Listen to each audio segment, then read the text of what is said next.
Hello everyone, and welcome back to Daily English Podcast. I'm so happy you're here today.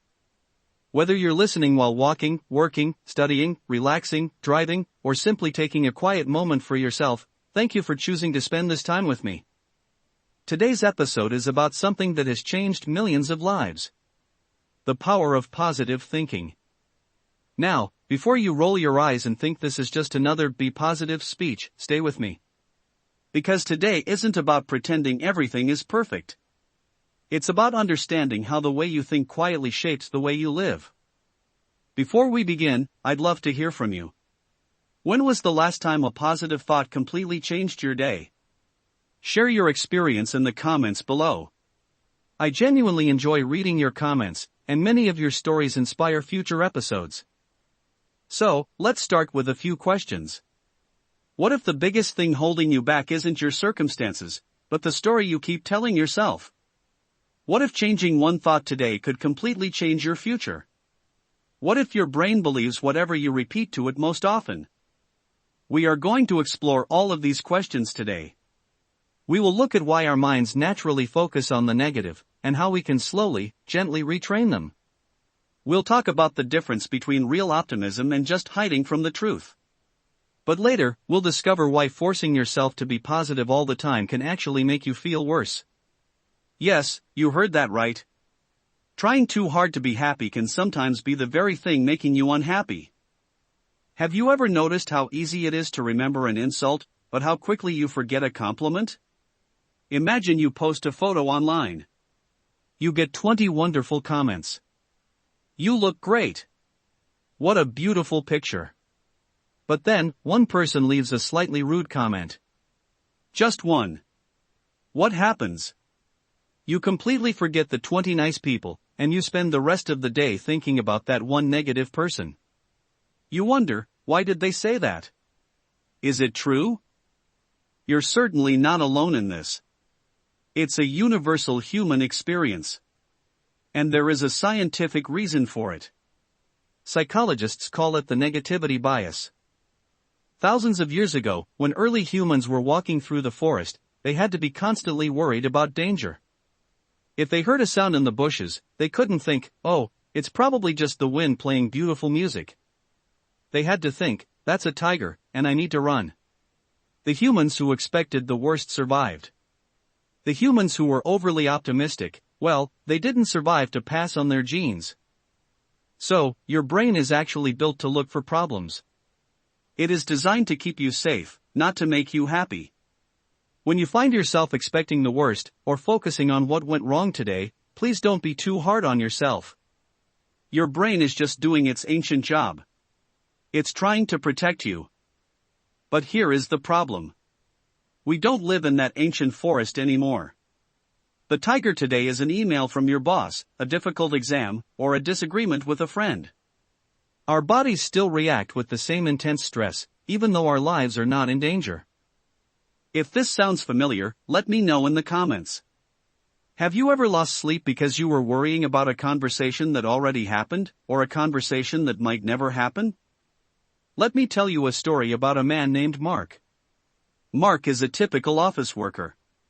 He's in his 30s, he works hard, and he generally likes his life. But Mark had a habit that was quietly destroying his peace of mind. Every morning, his alarm would go off, and his very first thought was, I am so tired. Today is going to be incredibly stressful. Before he even got out of bed, he had already decided that the day was going to be bad. When he got to work, if his boss asked him to redo a report, Mark would think, I'm terrible at my job. I'm never going to get a promotion. If a colleague didn't smile at him in the hallway, Mark assumed, she's angry at me. What did I do wrong? Notice what is happening here.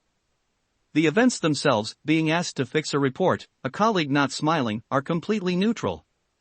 They are just facts. But Mark's brain was writing a tragedy. He was taking neutral situations and painting them with dark, negative colors. And because he believed these thoughts, he started to feel anxious and depressed. This brings us to a very important concept in psychology. Thoughts influence emotions, and emotions influence behavior. Because Mark felt anxious, he started acting defensively. He stopped sharing his ideas in meetings because he was afraid of criticism. He stopped eating lunch with his colleagues because he assumed they didn't like him.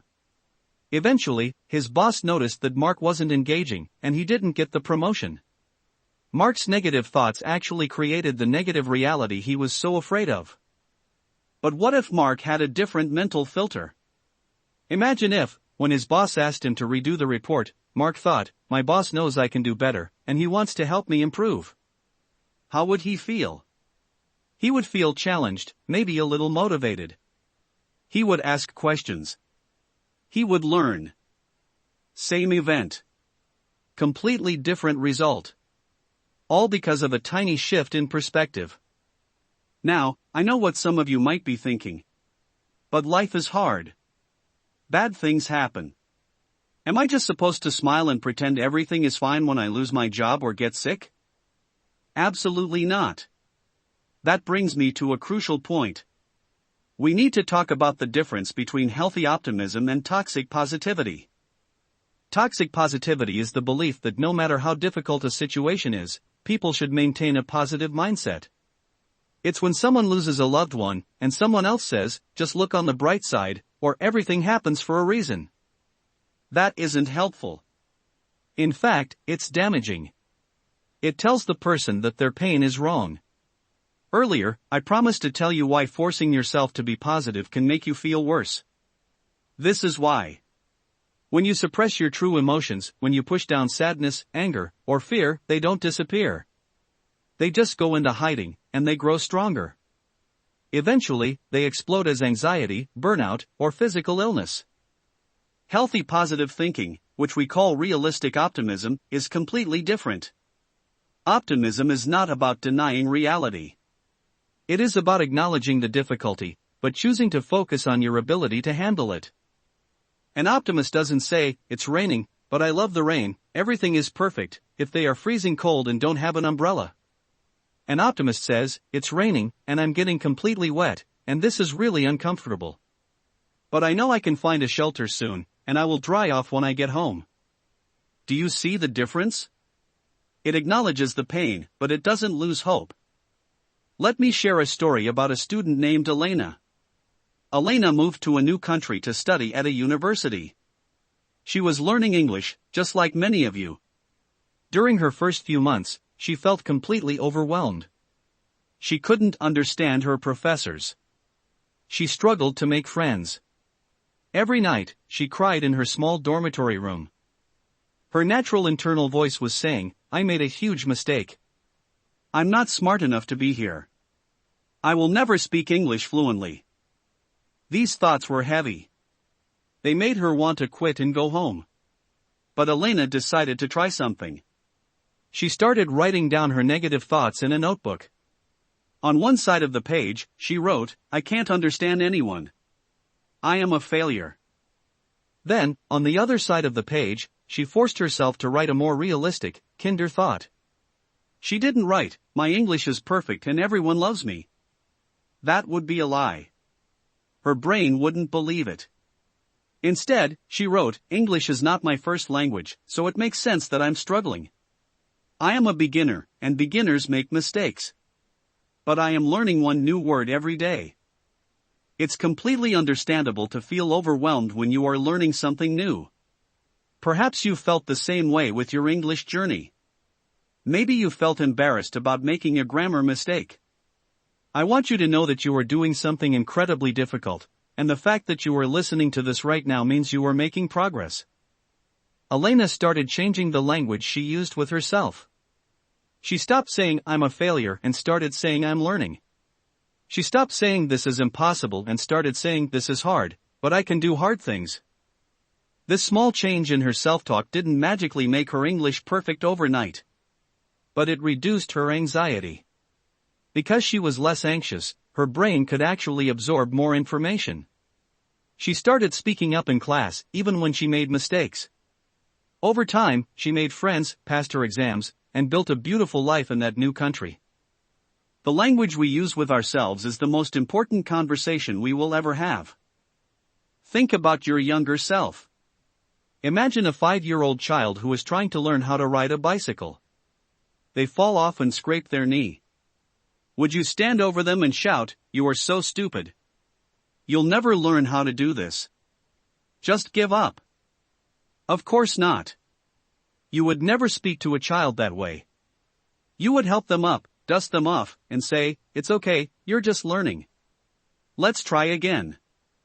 Yet, for some reason, when we become adults, we speak to ourselves with unbelievable cruelty.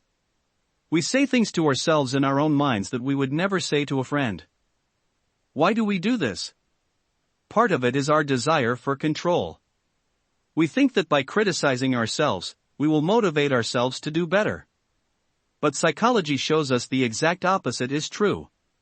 Self-criticism destroys motivation. Self-compassion builds resilience. I want to introduce a fresh idea here. It's a simple phrase used in neuroscience: neurons that fire together, wire together. What this means is that your brain is like a dense forest. The first time you think a thought, it's like walking through the forest where there is no path. It's difficult. You have to push the branches away. But if you walk that same path every single day, eventually, you create a wide, clear dirt road. It becomes easy to walk down. Every time you think, "I'm not good enough," you are making that neural pathway stronger. You are building a highway of negativity in your brain. And eventually, your brain will automatically travel down that highway without you even trying. But the beautiful thing about neuroplasticity, the brain's ability to change and adapt, is that you can build new roads. There's one daily habit that quietly changes the way your brain thinks, and we'll talk about exactly how to do it a little later. But for now, understand that every time you choose a slightly more positive, more helpful thought, you are walking a new path. It will feel unnatural at first. It might even feel fake.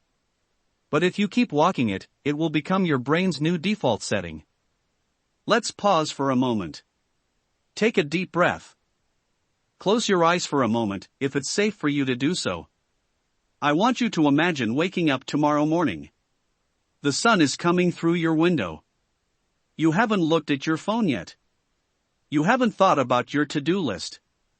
In that quiet space between sleeping and waking, what is the very first thought you usually have? Is it a heavy thought about everything you have to do? Or is it a gentle thought? What do you think? I'm curious about your experience. If you feel comfortable, let me know in the comments what your typical morning thoughts look like. Let's look at another story, this time about a romantic relationship. Tom and Lisa had been married for 10 years. Like many couples, the excitement of their early years had faded into the routine of daily life. They were both working, raising kids, and managing a household. Lately, Tom had developed a negative mental filter about Lisa. When Lisa forgot to buy milk at the grocery store, Tom thought, "She never listens to me. She doesn't care about what I need." When Lisa wanted to watch a different movie than him, Tom thought, "We have absolutely nothing in common anymore." Tom was experiencing something psychologists call confirmation bias. Confirmation bias is our brain's tendency to search for, interpret, and remember information in a way that confirms what we already believe. Have you ever heard of the red car theory? If I tell you to look for red cars, suddenly you will see them everywhere on the highway. You will think, "Wow, there are so many red cars today." But in reality, the number of red cars hasn't changed. Only your focus has changed. Tom was looking for red cars. He had formed a belief that his wife was inconsiderate, so his brain was scanning his environment all day long, looking for evidence to prove he was right. He completely ignored all the blue cars, the time she made him coffee, the time she kissed him goodbye, the time she asked about his day.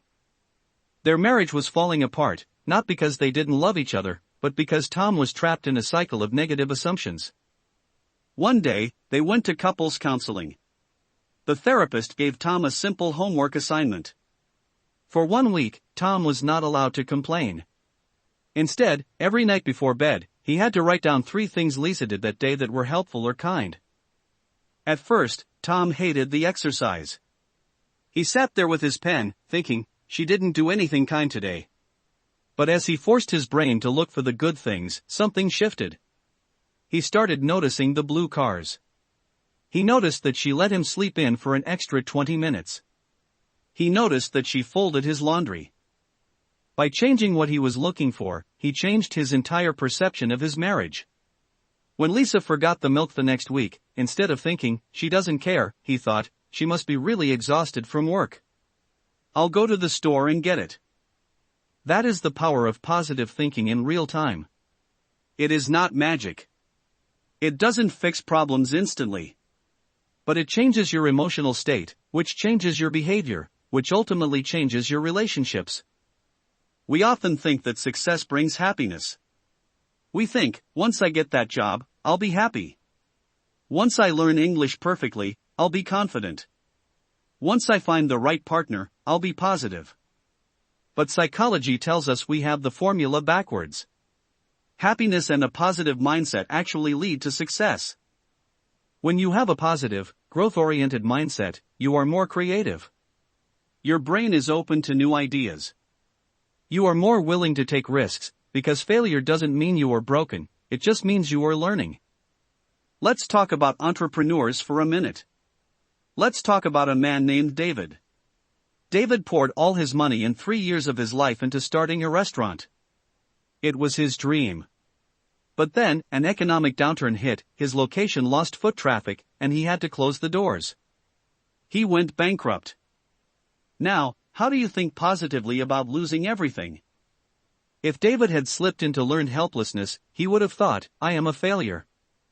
I should never try anything ambitious again. The world is against me. Learned helplessness is a dangerous psychological state where a person believes they have no control over their situation, so they just stop trying. But David had cultivated a habit of resilient thinking. He allowed himself to grieve.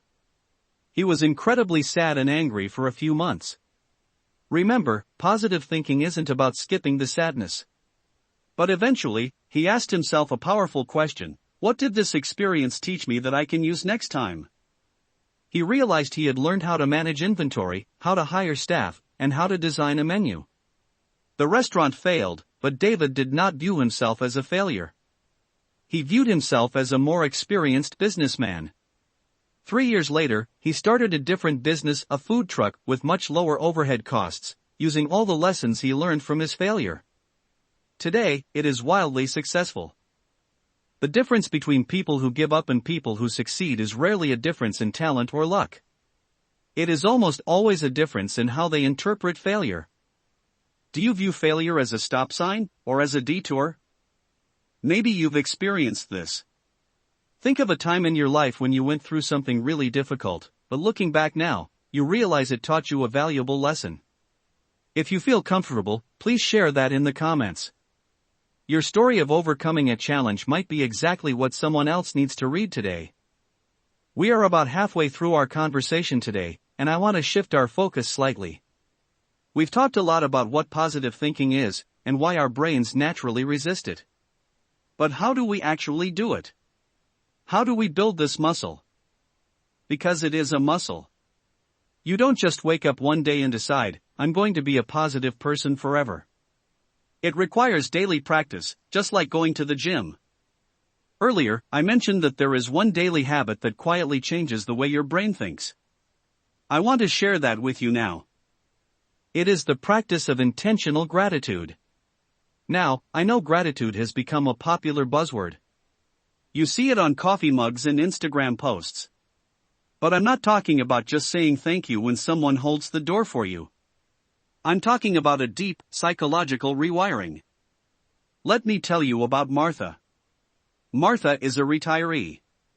After working as a nurse for 40 years, she finally retired. She thought retirement was going to be an endless vacation. But instead, she found herself feeling empty. She lost her sense of purpose. Her children had moved away, her days were quiet, and she started experiencing chronic pain in her knees.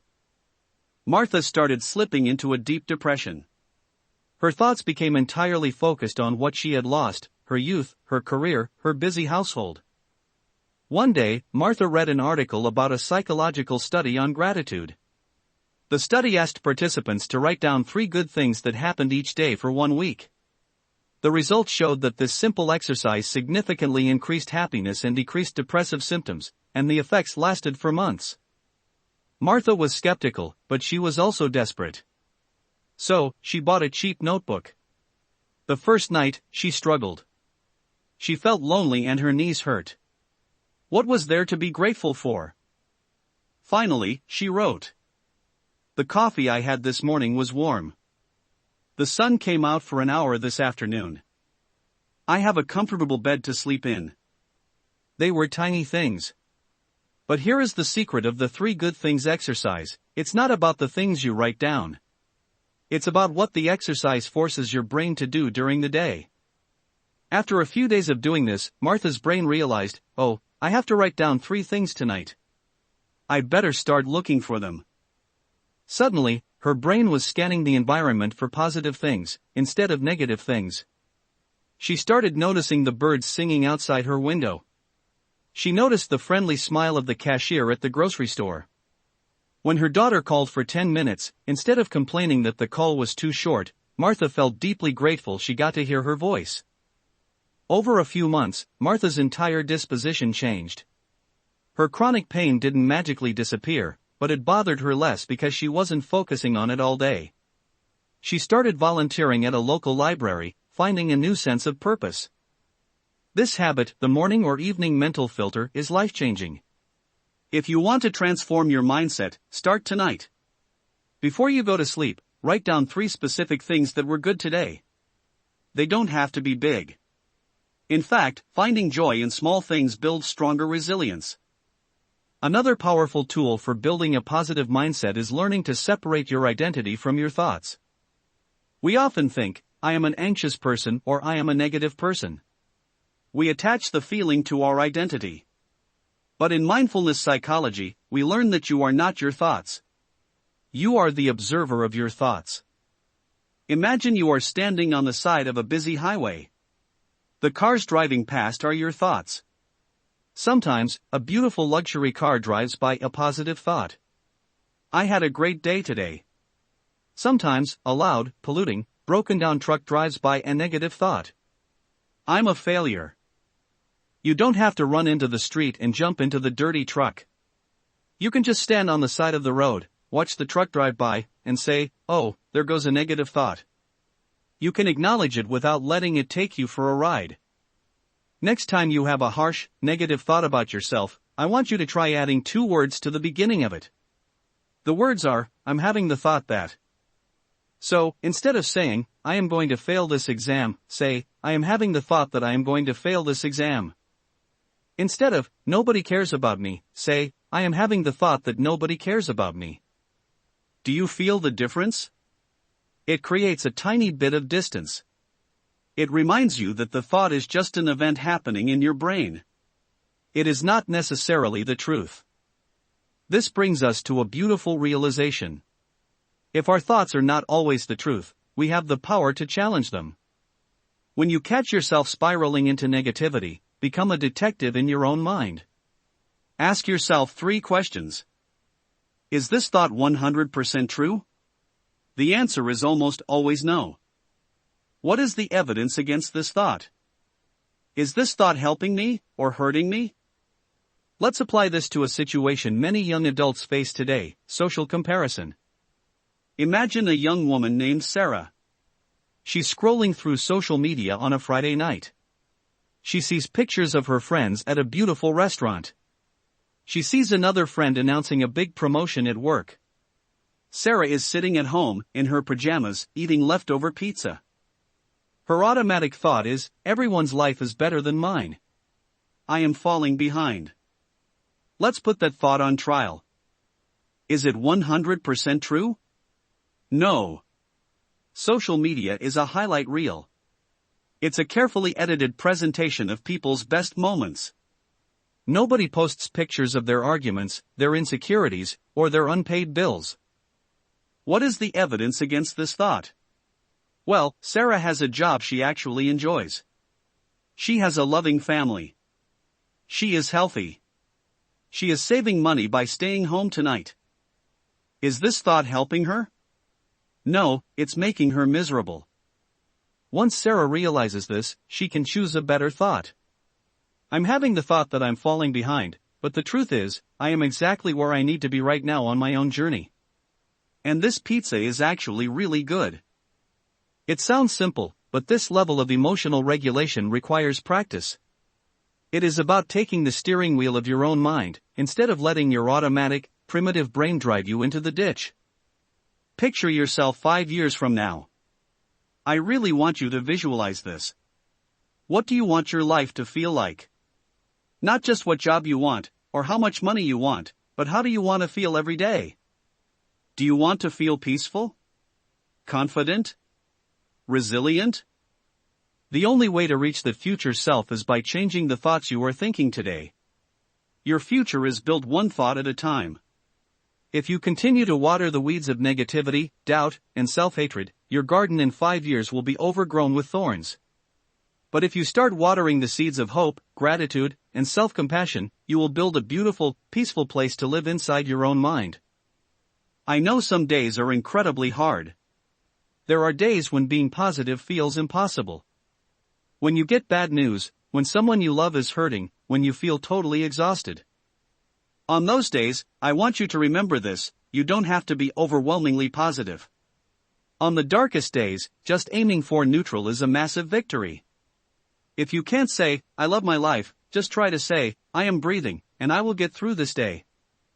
Resilience isn't about bouncing back perfectly. It's about simply not giving up. It's about finding one tiny reason to keep going. As we slowly come to the end of our time together today, I want to summarize the essence of what we've talked about. Positive thinking isn't about ignoring your problems. It isn't about plastering a fake smile on your face when you want to cry. It's about choosing healthier ways to respond to the difficult things in life. It is understanding that your brain is naturally biased toward the negative, and actively choosing to redirect its focus. It is speaking to yourself with the same kindness and patience you would offer a good friend. It is looking for the blue cars of gratitude, even on the days when the road is full of traffic. Every small thought matters. Every time you catch a negative thought and replace it with a helpful one, you are physically changing the structure of your brain. You are building a stronger, happier version of yourself. Small mindset changes, practiced daily, create extraordinary life changes over time. I hope this conversation has brought you some comfort today. I hope it has given you a few tools you can use the next time you feel overwhelmed. Remember, you have more power over your experience of life than you realize. If today's conversation encouraged you, please give this video a like and subscribe to Daily English Podcast for more relaxing English listening practice and meaningful conversations about life. And before you go, I'd really love to hear from you. What's one positive change you'd like to make in your thinking this week? Share your thoughts in the comments below. Your story might inspire someone else who needs a little hope today. Thank you so much for spending this time with me. Take care of yourself. Keep learning. Keep growing. And I'll see you in the next episode of Daily English Podcast.